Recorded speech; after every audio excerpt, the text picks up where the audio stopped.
We're going to start off with what psychologists with fancy degrees are going to call the emotional cycle of change.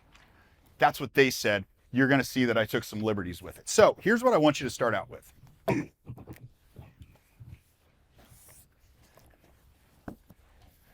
Draw a horizontal line like this. Good? Everybody's got the horizontal line? Awesome, you guys are great. Okay, so on one side of it, I want you to draw a target.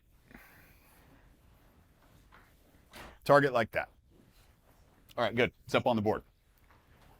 That target is whatever change you want to make. I don't care what it is. I don't care if it is getting fit and losing the 20 pounds that you've been telling people that you're going to lose for the past 5 years and still haven't done it, or if you want to repair some relationships, or if you want to make a shitload more money. I don't care what it is. It can be whatever you want. Next piece is I want you to draw an S, kind of like that. Okay, good, we got it. It's tough drawing, right? Okay. This here is the emotional cycle of change. It's got 4 phases to it. The first phase of it, and this is where I took my own proclivities away from the academics. The first phase of it is fired up. When you first have this idea, I'm going to make this change in my life and it is going to be awesome, you're naturally fired up about it. You're fired up. This is the New Year's resolution. Anybody know the date or the day of the year on which New Year's resolutions go to die? January 12th. Garmin, who is the person that made the watch that I wear, they did this study of thousands of people through their app that shows that January 12th is the day that the activity stops for the vast majority of people because they hit the second stage after fired up.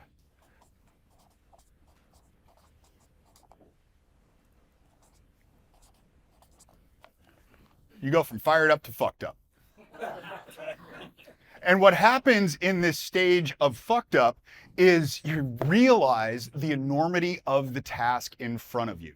You're fired up about all these things that you have to do. I got my new running shoes. I got my running shorts that are a little short and I'm a little uncomfortable about it, but I see runners wearing them, so I'm gonna do that. Then I got my new gym membership and I'm gonna show up there and I'm gonna run. It's gonna be awesome. It's gonna be great. And then we're gonna start doing it. And then we see some instant results, but then we hit a wall and we start realizing, wow, that 20 pounds that I said I was gonna lose for 5 years, it's the same 20 pounds.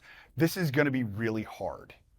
So naturally we feel bad about it because we're like, whoa, I don't know if I've got this in me. So you reach this stage called fucked up. But don't worry, it gets worse. Because in the bottom of your S,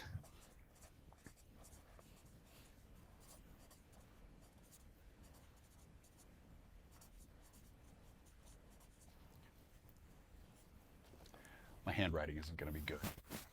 You reach the trough of despair. This is where it feels like nothing is going right and nothing ever will go right. No matter what you try, the results that you want are not showing up. You're banging your head against the wall. You feel like it's just not in the cards for you. Why did I start this anyway?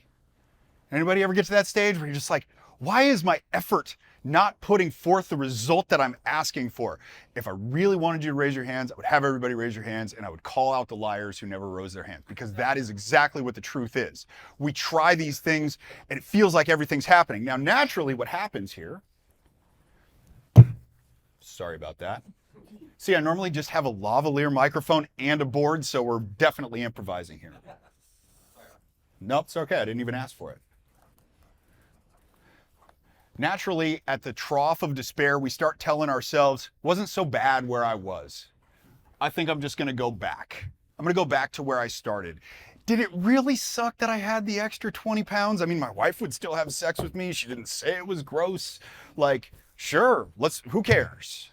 We start telling ourselves those stories. Wasn't so bad making the money that I was making. Wasn't so bad that I would get in fights with my kids. Wasn't so bad that I would get in fights with my spouse and we wouldn't go on dates. Wasn't so bad back there.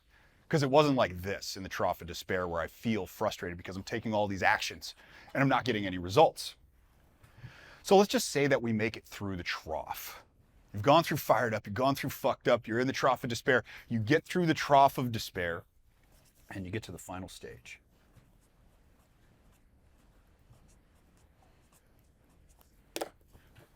Which I call the lift. There we go. I show it to the whole room like you guys need to see it on that side when it's just looking at the screen. The lift is when you've passed almost every single difficulty, every chance that you have to not be successful. You get there and you're feeling good. You're almost back and fired up because you know that your success is almost a certainty. And you get to that stage and it's awesome. Everybody here has made some change in some way at some point in their life. You have. And this is the emotional cycle to get through. And when we're setting goals, we don't factor in the emotional experience of any sort of change. We think that it's tactical. If I just do this and this and this and this, the change that I want is going to show up, but it's not tactical, it's emotional. Because the simple process of doing these super easy things over and over and over again in repetition is what ends up building the results that you actually want. So what I want to share with you guys, now that you are all in on the emotional cycle of change, is this block that makes it not happen.